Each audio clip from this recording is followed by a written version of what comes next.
And welcome to a new edition of the Red Mountain Express. We have a great show for you today. We're going to talk about a new park and a new trail, possibly a new stadium, and, of course, mimosas at brunch. But first, Matthew, how you doing today, buddy? I'm doing just fine today. Quiet weekend. Nothing really to report about. We've been doing, spring cleaning type stuff and making more room for the baby. So you have a baby coming, so... It's going to be, every time you ask me how I'm doing this week, I'm going to tell you we're cleaning and making room for the baby. Until the baby gets here, I'm going to say... I'm exhausted, and I just want to go to sleep. Man, you think you're exhausted now and want to go to sleep? No. I'm not saying that now. I'm saying that's what I'm going to say when the baby gets here. How's the baby's room coming? It's getting there. We're slowly but surely, piece by piece. You always think you're ready, and then you're like, oh, my God, we need something else. Here's the thing. I have to disagree with that. No? Our room may not be finished yet, and we might not be, happy with exactly what it looks like or what we're doing in there. As long as that crib is ready and there's a chair to sit in, I'm good. I'm not worried. I don't stress about stuff like that. As long as there's a place for the baby to lay down and a place for us to hold the baby and sit down in a chair. What about change the baby? Yeah, flat surface. Everywhere you can change a baby. That's very true. I think that a lot of people buy a bunch of stuff they don't need.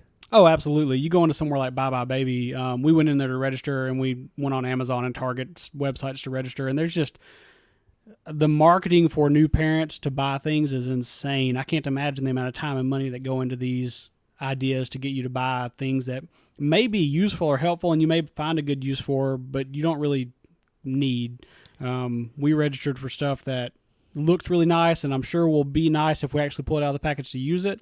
I will be surprised if there are several things that we just don't go, we never opened that, 2 years into it. We did that with our bottle warmer.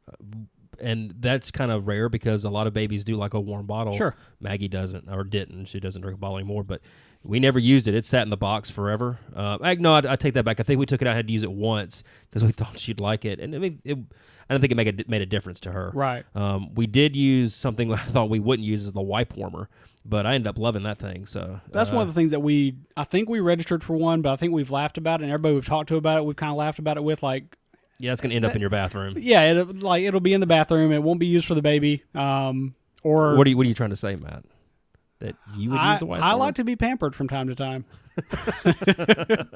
No, yeah, it's just one of those silly things. Do we really need a warm wipe for the baby? Does the baby really care? No, no. But you do. So moving in the bathroom. The fact is that you're buying wipes for yourself. I don't, not to get too into it and too personal. We're not going to talk about toilet paper brands here or anything, but I'm not much of a pampered person. I was joking. So you like the John give Wayne? Me the one ply. The John Wayne toilet paper? The rough, school, tough, doesn't take crap off anybody? Oh yeah. It comes on the giant rolls that'll last you for a year. The stuff you see at office bathrooms. Yeah, any office you've ever worked at, unless they were a really small startup or something, you had the giant supply of industrial rolls. We've been talking about toilet paper for a minute and a half now. Yeah. So, yeah. So, other than that, went to Tortugas last night to celebrate a birthday. I love that place. It was so good. Yeah, enjoy Tortugas. They've got the Hoover location, the Birmingham downtown location. Love both of them. I love the downtown location being right there next to good people. Great pizza, great beer menu. Enjoy it. The bacon bread's awesome. Yes. You can't beat it. Our weekend was pretty non-eventful as well.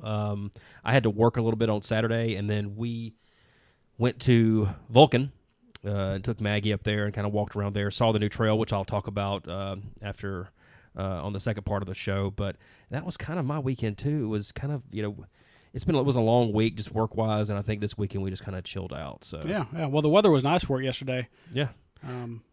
I need a little bit more nicer weather this week so I can work on the yard some. It's starting to get out of hand. I think it's going to start raining again. It was supposed to rain a lot last night. I don't know how much it did. My yard doesn't look wet. I know we're supposed to get a lot of cloudy weather this week, and I think the rain might roll in Thursday or Friday. Yeah, and then we have Easter, of course, next week. Right. So I have azaleas in my front yard, and they're starting to bloom a little bit. I just hope we don't have a cold snap that kills them all. But I keep saying that, I don't not expect some cold weather to come through, but we're almost through March, and we haven't had it yet. So I think we'll get one more day. I don't know if we'll go below freezing, but I think we'll get into the 30s one more time, at least one more time, and then then summer will be here because we won't have a spring. It'll be 95 and humid. So speaking of yesterday, did you see all the people out for the March for Our Lives event. I did see that. I think in D.C. they had maybe 500,000 people, maybe a little bit more. There were marches all over the United States, and of course there was one here in Birmingham. The paper said 5,000 or more at Railroad Park.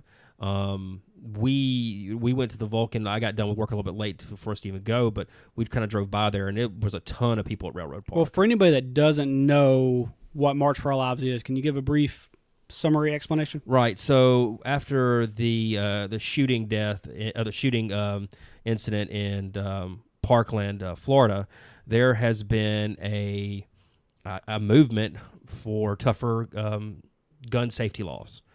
And so this was organized by, I believe, one of the survivors, right? I believe the Parkland students. shootings. Mm-hmm. One of the students of Parkland the shootings. And there were marches all over the United States to advocate for stricter gun laws. So I think one of the things they want is an assault weapons ban. Universal background checks is another thing they want. Of course, this is a very contentious issue. But I think we can all agree that something needs to be done. Right. It's really easy with a topic like this to get into debates with almost anybody you're talking to about this subject. And especially we're in the American South, where right. There's a lot of people who own firearms and feel very strongly about owning firearms. Right. And I own a firearm. I know you own a firearm. I do. I have a shotgun. And there's a million different reasons you can have for owning a firearm and keeping one in your house. And again, I mean that the debate can go a million different directions. I am proud of these students for standing up for something that's important to them. Whether or not you agree with what they're marching for or talking about or wanting to do, to me, that's beside the point. These students are doing something they believe in, and they're going to be the next generation to start voting here very soon. And I think we also need to understand that these students witnessed something and were a part of something that hardly any of us were ever a part of. And so they have a perspective that we don't have. Right. And like I said, it's amazing to me how much the needle has moved on this because these students were speaking out. I mean, if you can remember some of the other massacres that have happened in the United States, there has been no changes that's happened to gun laws after them, especially with shootings like Sandy Hook or Las Vegas. Go further back. I mean, I was still a student or Columbine. when Columbine happened. Yeah. One of the first I remember. Right. There has not been any really big changes to gun laws. But I think you were going to see some action. You've seen some action taken in Florida state. I just don't know if you're going to get action out of Congress. I think that's a little bit more difficult, especially this year. It's an election year. Not a lot is moving through Congress. But getting back to the march, it was peaceful. It was a peaceful march. It was, and it was really good to see, folks stand up and actually have their voices heard, especially for an issue that's this important. Yeah, agree. And don't really have anything else to say about that, but it was a big event in Birmingham, so I wanted to bring it up. Yeah. Talk about, we talked about this before we came on the show, another national story, and we're going to talk about this because we use Facebook and Instagram, which is part of Facebook, is Cambridge Analytica. They've come under some fire lately for, and Facebook has, for the selling of our data. Or explain it, because I'm not a techie person. Right, like you are. sure. I brought this up to you, because I'm a techie person, and because, like you said, our show, we advertise on Facebook. We post our new episodes on Facebook and Instagram. Every week we post a new picture with, hey, here's our show.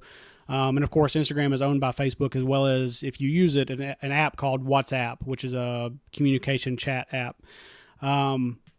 Basically what happened was, from about 2016 on, Facebook allowed a group called Cambridge Analytica, which is a group out of the UK, to collect and use data on its users. Now, explain what data they're talking about. So basically, with Cambridge Analytica, they were gathering data from what seemed like harmless surveys, things that would be like, which Lord of the Rings character are you, or which dessert are you? Stuff like that. Stuff that you would answer and then pass on to your friends, and things that you didn't really think anything about. You thought it was a silly, fun survey.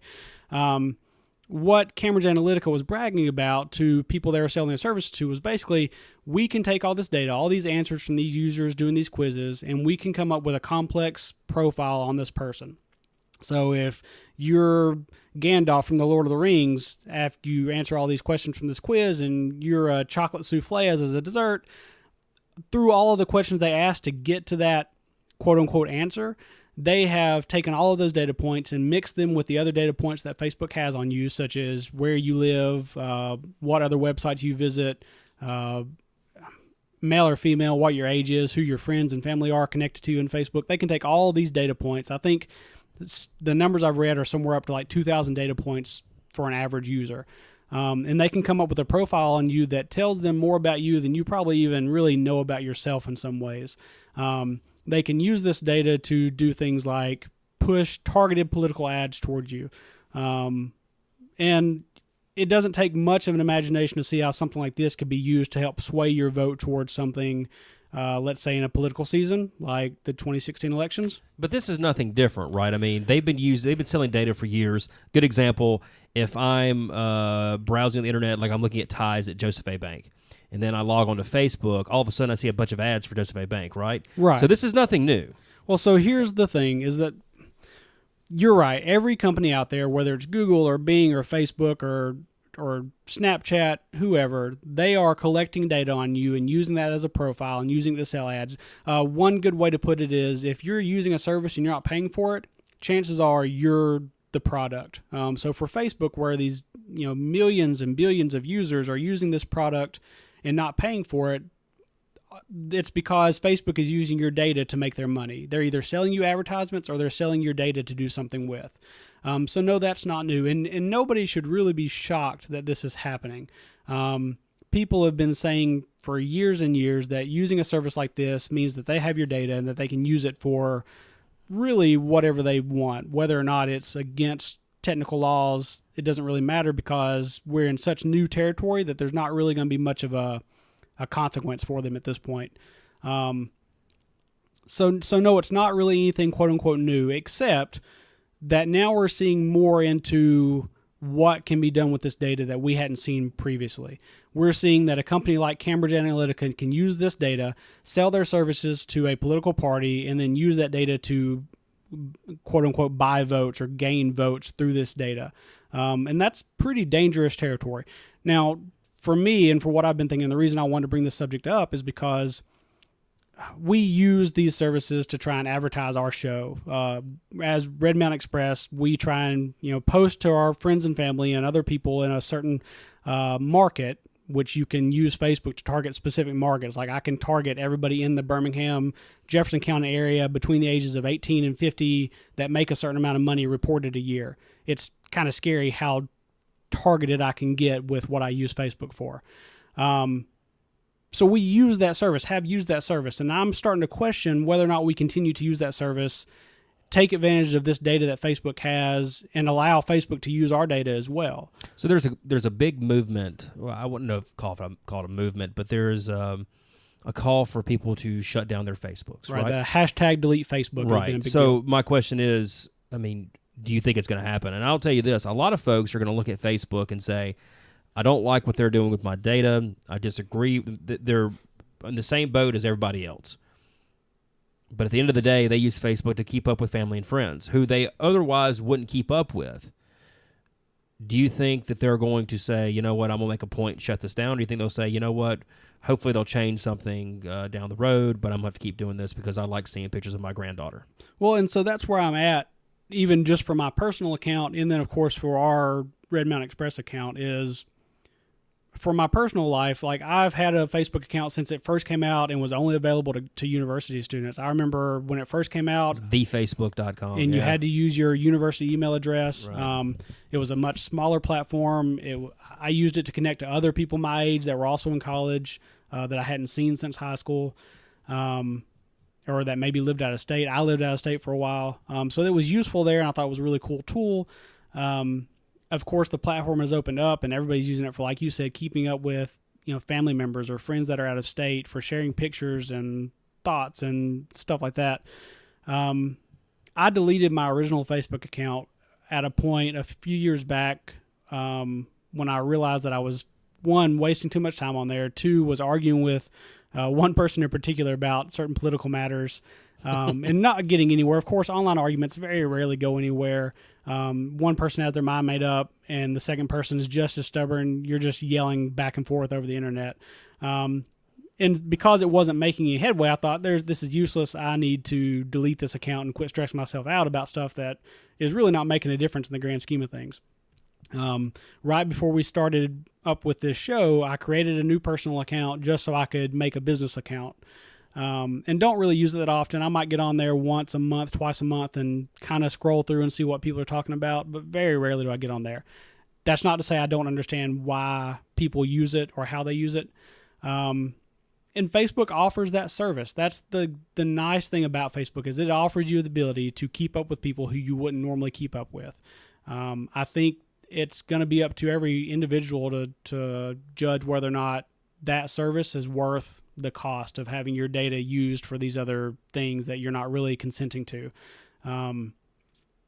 So I don't know. I think the bigger thing is to realize that in this world today, in the world that we live in, it's not just Facebook. It's Facebook and Google and Twitter. It's AT&T and Comcast. Everybody that offers data and in exchange for your data is using your data to do something with it, whether it's creating a profile on you and selling it, or creating that profile to sell better ads, or what have you. So I don't know. I don't have a good answer yet. I don't know that people are going to drop Facebook altogether. I think it's ingrained in people's lives to a point where it's going to be tough for some people to drop it. I mean, I really do believe that. Maybe so. Yeah. I don't know. So it's one of those things that I am debating both on a personal level and a business level. And we'll see what happens. I don't know that I've made my decision yet. Well, and let us know what you think. I mean, you're the listeners. You're the ones that are follow us on Facebook and Twitter and Instagram. Let us know what you think. Do you think we should drop it? Do you think we should keep it? Do we think we should make some changes? We'll be willing to listen to you. So, yeah, and of course, if you want to talk to us, you can do it through Facebook, Instagram, Twitter. Yeah, exactly. Contact us on Facebook, Instagram, but and Twitter. We also do have a website that has a comment section. You can go and leave us comments there. So please do that. That's at redmountainexpress.com. Yeah. Before we go to the break, I wanted to mention an event on our calendar. The 20th annual St. Elias Lebanese Food Festival and Culture Festival is going to be happening on Friday and Saturday of April 13th and 14th from 10 a.m. to 9 p.m. It's at St. Elias Maronite Catholic Church. It's on 8th Street between University and 10th Avenue South. There's a bunch of food, which is really good. Have you ever been to this, Matt? I have not been. I've had some food from there. Laura brought some to me one so time. I think she has gone once or twice. Yeah. So good. They have food. There's a 5K run, which I think is kind of hilarious. Go to the 5K run and then just stuff your face with some good food and dancing. And they also have tours of the church, which if you haven't ever been, it is a beautiful church. It's a Maronite Catholic church. They're in full communion with the Catholic Church and out of the Vatican. So also be mindful that it really does change the traffic around there. So be mindful that this is coming up and maybe change your routes accordingly. It's congested. And there's a beautiful park over there too, so you can go and play at the park if you want to. So with that, let's take a break. We're going to come back, talk about a few things that is happening in the city of Birmingham, and we'll see you in a minute.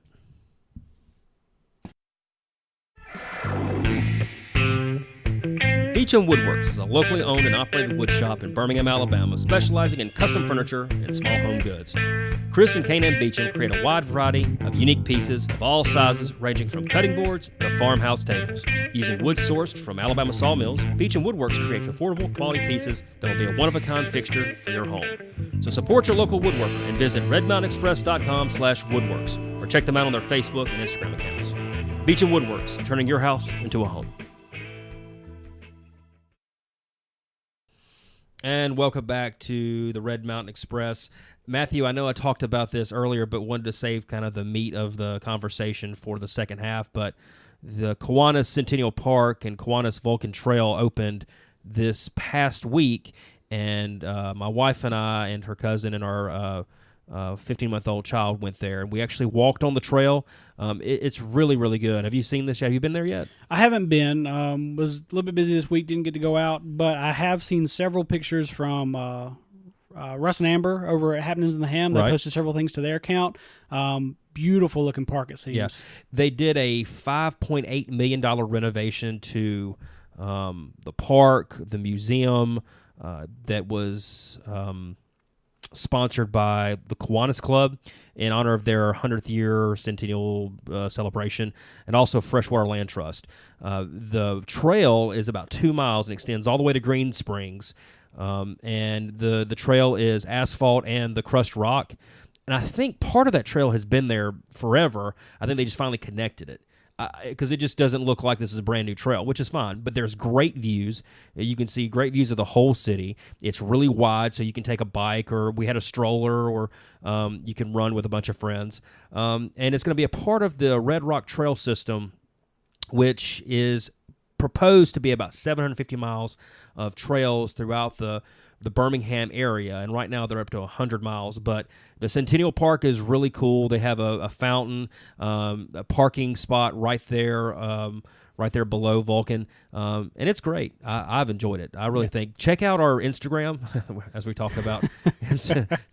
Check out our Instagram, and I put some pictures up there of the trail and some of the views. It's really, really good. Yeah, and it looks really good, and I'm really blown away by that number, the 750 miles of Birmingham trail system. Like, that's insane to me. Yeah, that's what's proposed. If you go to freshwaterlandtrust.com, they have a tab on that, and you can see what the proposal is. And I think it'd be something that's really cool. It's going to connect all of the corridors in Birmingham into kind of one big system, which I think is good. Yeah. One other thing they're still working on, I know that will come online this summer, is the multicolored light show, and we've talked about that before. Right, yeah. It's going to come online later on this summer, hopefully for the Thunder on the Mountain, the July 4th fireworks. Mm-hmm, right. But this light show, they could do a lot of things with. I know I've talked about this before, but let's say during the July 4th, they can light up Vulcan to be red, white, and blue. Or when they were doing trying to get the DNC to come to town, they tried to light up Vulcan to blue, and I don't think it worked very well. But they'll be able to do it a lot better. Or I think something that's cool that they could do is whoever wins the Iron Bowl, you can light up Vulcan to be orange and blue, or crimson and white, or when you're celebrating cancer, wear it as pink. Anyway, I could go on and on with this, but I mean, there's a million possibilities. Yeah, I think I feel like Bubba Gump or Bubba, shrimp stew, shrimp salad, shrimp and potatoes. We get it, Bubba. Okay. Anyway, but we'll keep you updated on that. But check it out. It's a really good trail. And if you want to get out and enjoy the good weather we're having right now, please do. Yeah. So the second item I want to talk about is AL.com reporting that there are new condos set for the New Ideal building there next to the Pizitz. They're going to be putting condos in there. H2 Real Estate announced this last week that they're looking to do about 38 residential condos there in that building. Price range somewhere between the mid-100,000s and the mid-500,000s. The mid-500,000s? Yeah, you got to think that this is downtown condo space. It's kind of prime real estate downtown Birmingham. How big are they, did they say, with the square footage of these? They didn't. I don't think they said square footage-wise, but they're looking at doing some one-bedroom, two-bedroom condos and studio condos. Tell you what, if I'm paying $500,000, I want more than 2 bedrooms here, man. It'd be nice, but I think look at the price range of condos in downtown areas of other big cities, and you're not going to find anything much cheaper than that. You're probably right. I think it's a great location, and there's no chance that me and Laura are going to jump up and buy some condos in downtown Birmingham. Are you sure? In another universe, if I were a single man, or if I weren't having a child soon, and me and Laura wanted to be downtown, man, a condo would be really cool. Being right there next to the Pizitz, being close to the theater district, almost right across the street from the McWayne Center. Like, that's a really cool location to be. I think having condos added to our city is important. We have tons of apartment spaces. We don't have many condos, or maybe any condos. I want to say there probably is. I know with there are condos downtown, but it's not as many as you think. I don't know where. I've been trying to think about it. Maybe I could look it up on Google, but this is the first. Well, City Federal, I think those are condos. Are they? And then the what's the building that Shipped is in? Yeah, the hand building. Yeah, those are condos. I know because I had a friend of mine own a condo up there, and then they end up selling it. But I'll take your word for it until somebody writes in and says, no, Blake was wrong. I'll take your word for it. And no one ever does that. But regardless, I'm excited that we're getting more condos. I know that we do have a low condo inventory downtown. I think this is a great addition. I think we'll probably see more of this. And it's good that our old building is being put to use again. Exactly. I think we've talked about this with David Fleming over at Rev Birmingham, that all three of us are old building aficionados, and we don't like seeing these old buildings torn down and new ones go up. I think that these buildings are strong. They look great, and they need to be reused because it gives the city the character. Well, and of course, there's also the tax credit to consider for these old buildings. Yeah. You don't know if this one got tax credits, do you? The AL.com article did not mention a tax credit for this project, so I don't know. I imagine it's going to get something. Yeah, it's historic stuff. Well, that's good. When are these going to be ready for purchase? I don't have a timeline on that, so I have to imagine that if they're announcing it now, they're going to start work pretty soon. If I were going to take a wild guess, I'd say in the next year we'll have the condos open. Well, with some of these, they'll just get kind of the main floor plan ready, and then you can come in and customize it whichever way you want. Right, yeah. That's what friends of ours at the Empire building did. So, yeah. In alcoholic-related news, you can now have mimosas, or at least when the city council votes it, you can have mimosas at brunch on Sunday mornings in Birmingham. Did you really mean to say in alcoholic news? What did I say? You said in alcoholic news. Yeah, why not? In alcoholic news? Did I say alcoholic news? Oh, yeah. Yeah. In news about alcohol. No, this is actually a really good thing. In Birmingham on Sundays, you cannot sell alcohol until afternoon. And that kind of kills a lot of people when they go out for brunch. I don't know about you, Matt, but I like having mimosas with my brunch. Or, what do you like? Bloody Marys. There you go. Yeah. I hate Bloody Marys. No, but I've been out to brunch. I don't know. I'm a young, almost millennial type person. Been to a million different brunches. And in Birmingham, if you're before noon and you ask for a mimosa or a Bloody Mary or what have you, you're going to get turned down. They can't sell it to you legally. It's kind of a buzzkill. Literally, yeah.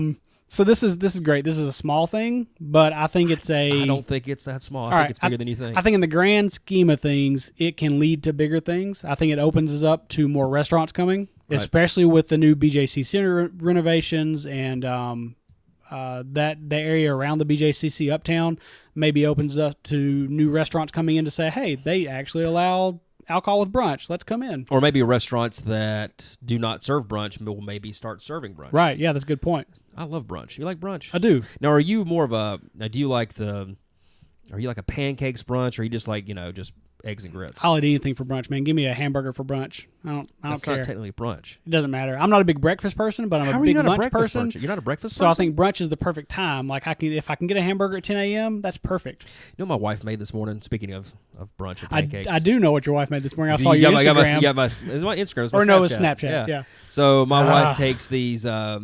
God, there's just stealing data. It's everywhere, right? It's right? everywhere. She takes pancake batter and she then also fries up some sausage and mixes it together and put them in muffin tins. And we had pancake muffins. Man, they're fantastic. You should try that. If you'd have brought some with you, I'd be trying one right now.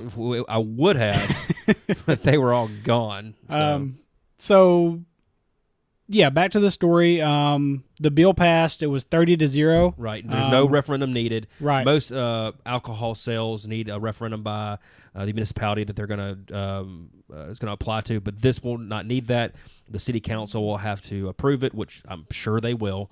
And this will bring us in line with a lot of cities like Nashville and New Orleans and Atlanta and pretty much every other big city that has a convention center and is trying to recruit new businesses. So This is a good thing for us. Am I wrong? Does this still have to go to the governor to get signed off? Yeah, but I do not foresee any problem with KIV signing this. Right, yeah. So, I don't think so either. Yeah. So that's good news. It's just something to look forward to in our city. Yeah. Another thing to look forward to is the new stadium coming to town. The legislature passed the Jefferson County auto lease tax. It will fund the new stadium. This is a 3% tax on leases and rentals in the Jefferson County area. It's going to bring about $3.5 million a year in revenue to go toward the BJCC renovations and the new stadium. I think you can look for the city council to hopefully approve $90 million to go toward the renovation and the new stadium. So one more step, man. I mean, we're almost there. Yeah, I feel like we've had a story about this almost every week for the last year. Yeah, but I mean, it's a good story, and exactly, it's still moving forward, which is promising. I mean, I don't really care anymore if it's an open-air stadium or a dome. I just want this thing to happen. Right. Because I was downtown at the BJCC this weekend. It's a great venue. It just needs some renovations. Yeah. It looks like 1987 in there. Yeah, it does. But, I mean, the Legacy Arena is great on the inside. The Performing Arts Theater is great. The whole area is really, really good. And then you have Uptown over there, which I also spent some time at this weekend. It's just really going to help. Yeah. I don't know if you've seen the renovations, what they want to do. They want to add that kind of metal skin to everything, kind of the way the Superdome looks. Mm-hmm. I think that would be excellent for the area. Yeah, so the renderings I've seen, I think on the BJCC website, included a lot of metal, a lot of glass, looked very modern and sleek. I like the look of it. Yeah. This bill was signed into law by Kay Ivey. Mm-hmm. The only thing left to do, I think, is for the BJCC authority to contractually commit to building the stadium. And once that's done, the tax will then take effect. Right. But the city council still needs to vote for the $90 million to go toward it. Right. So you have $90 million from the city council, $30 million from Jefferson County Commission, $40 million from the UAB with leasing the new stadium and some other corporate sponsorships. And then, of course, the BJCC is going to contribute $10.7 to some to facilitate the debt. Yeah, $10.7 a year. Yeah, a year. So we're there.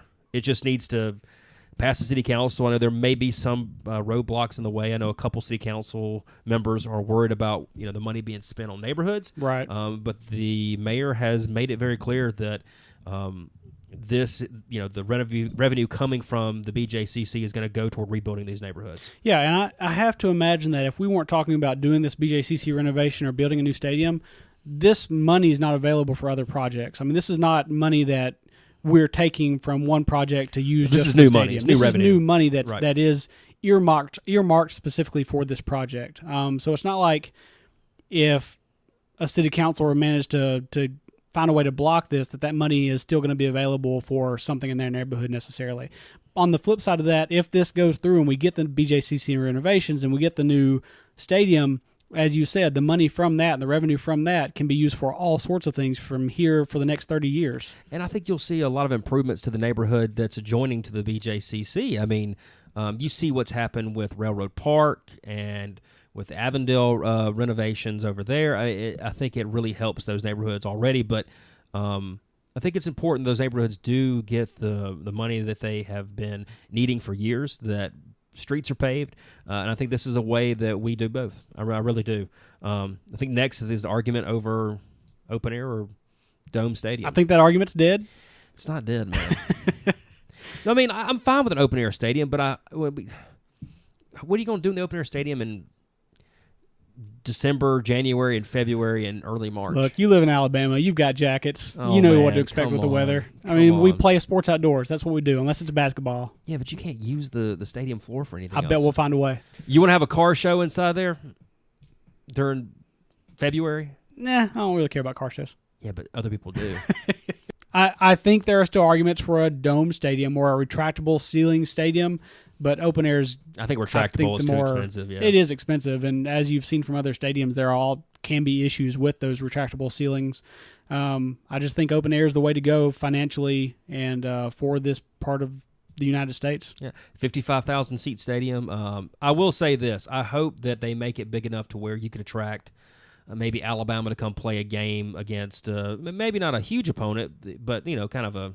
Or Auburn come and play a game and try to get some And I folks want to out there. say in one of the original proposals for the stadium we talked about several months back, we were looking at 55,000 seats plus expandable up to like 70,000. Yeah, maybe. Maybe we were trying. Possible. Yeah. So I don't know. I look forward to seeing what they can do with this space once we get it going. Yeah, they want to have it done by 2020 Before the World Games. And the renovations are going to do a lot of things as well. As we're talking right now, the March Madness is ongoing. Loyola Chicago is in the Final Four, which is shocking. But one of the things we want in Birmingham is to have some NCAA tournament games. It's happened before, but our arena needs to be renovated, and so this is one of those things they can do. And I think we've had the Davis Cup here, which is tennis. So this could bring in a lot of good sporting events for the city of Birmingham, and we're a big sports town, so it's time that we bring our facilities up to date. Yeah, So, 100%. yeah. What else you got for us today? That's all I got, man. All right. It's a big show today. Yeah. We've been busy the last couple weeks with our show. Hey, keep bringing on the news. I like it when I like it when good news happens. Absolutely. Bad news, we don't want to. So that's going to do it for us today. Thank you for listening to this episode of the Red Mountain Express. Of course, as every week, I'm going to mention that we have a Facebook account, Instagram account. Go there, talk to us on it, use it while we've got it. And if we decide to get rid of it or do something different with it, we're going to let you know. But just know that we do not want to steal your data. Think consciously about how you use these services. Let it be part of your ongoing personal narrative. Before I get too heavy at the end of the show here. Check out our information on our website, redmountainexpress.com. Of course, we've got several pages on our website. You can stream our show there. You can read our show notes there. You can comment and ask us questions or correct us if we've been wrong on something. Which never happens. Which we've never ever been wrong. Yeah, ever happens. Except for the 20 times this episode, I'm sure we were wrong about something. And join us again next week for the next episode. See you next week.